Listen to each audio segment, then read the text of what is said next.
संयुक्त राष्ट्र सुरक्षा परिषद में बदलावों की मांग पर अड़ा भारत अब लगातार दुनिया भर का समर्थन जुटा रहा है।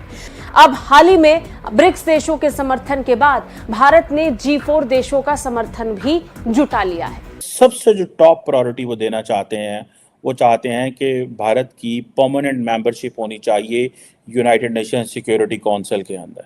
ये वो समझते हैं कि ये उनकी एक इम्पॉर्टेंट डेवलपमेंट है, वो उनको ये करनी ही करनी है। इसी से भारत जो है वो एक रिलायबल, ट्रस्टेड और पार्टनर दुनिया का बन सकता है।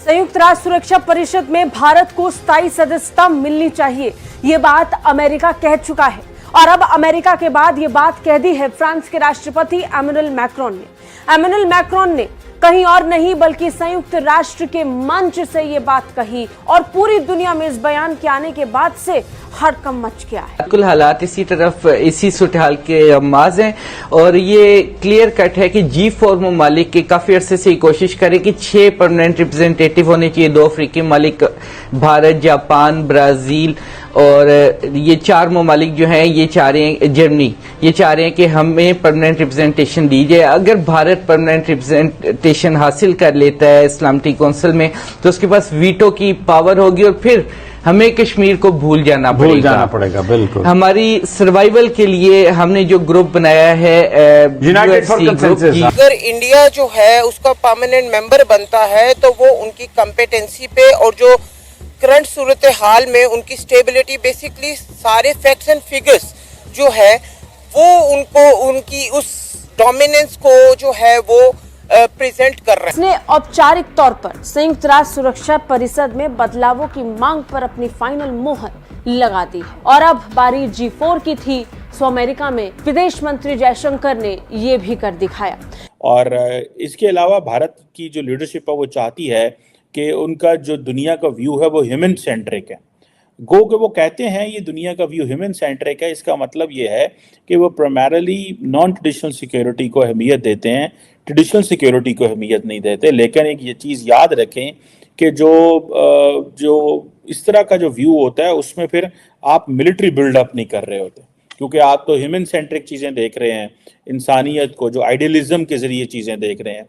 लेकिन वो आइडियलिस्टिक फॉरेन पॉलिसी तो है ही है, लेकिन असल में उनकी रियलिस्टिक फॉरेन पॉलिसी है which is based on the principles of realism.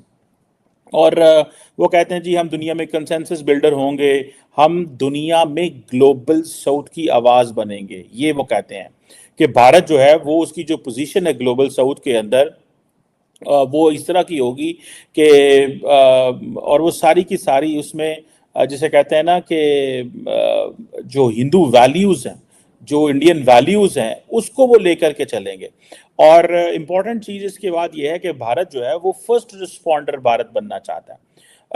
और उसमें जो फर्स्ट रिस्पॉन्डर भारत है कि जहाँ पे भी humanitarian assistance and disaster relief operations करने पड़ते हैं, पर्टिकुलरली आपको इस तरह के ऑपरेशन जो हैं वो Indian ocean and Pacific ocean के अंदर करने को मिलेंगे, बिकॉज वहाँ पे ऐसे जैसे मसले हैं, आपने देखा होगा सुनामीज आते हैं, बहुत सारी और चीज़ें जो हैं। सो वो जब भारत ये कहते हैं कि हम ह्यूमन सेंट्रिक पोजीशन लेंगे तो इसीलिए वो ग्लोबल साउथ की बात करते हैं, इसीलिए वो कहते हैं जी फर्स्ट रिस्पॉन्डर होगा भारत।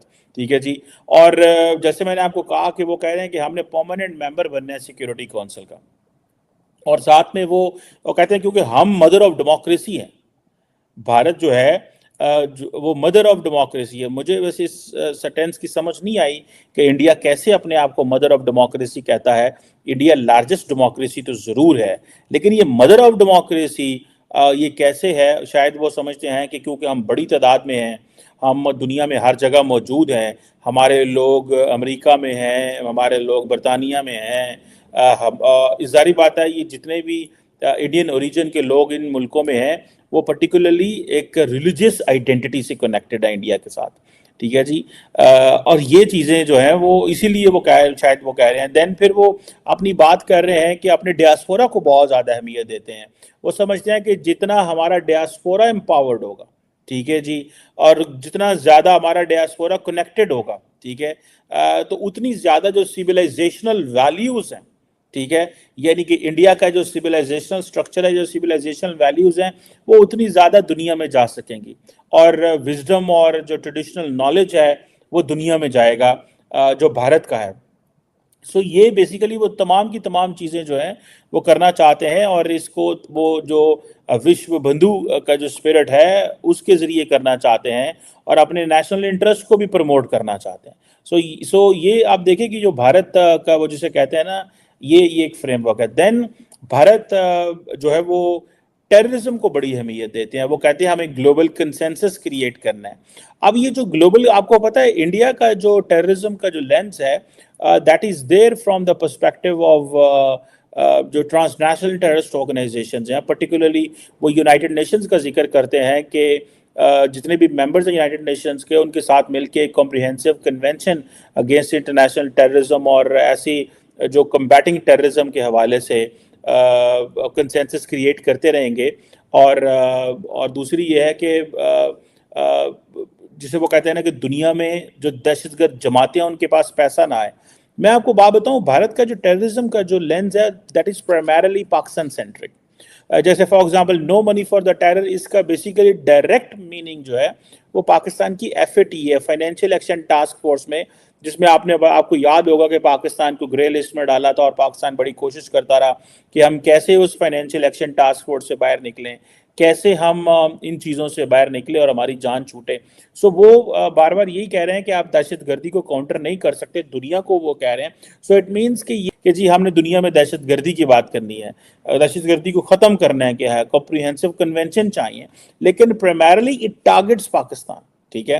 देन इंपॉर्टेंट चीज़ इसमें यह है कि जो नेबरहुड फर्स्ट पॉलिसी कहते हैं कि जी हम अपने trusted and responsible partners build करेंगे खित्ते के अंदर, जिसमें रीजनल कोऑपरेशन और स्टेबिलिटी एंड प्रॉस्पेरिटी। लेकिन इंपॉर्टेंट चीज़ ये है कि जो भारत की नेबरहुड फर्स्ट पॉलिसी है, इसमें रिसेंटली आपने देखा होगा कि इंडियन मीडिया इसमें जो थोड़ा आज़ाद इंडियन मीडिया है कदरे, वो इसको हाईलाइट कर रहा है कि नेपाल के अंदर जो कांग्रेस ग्रुप्स हैं they are getting closer to China,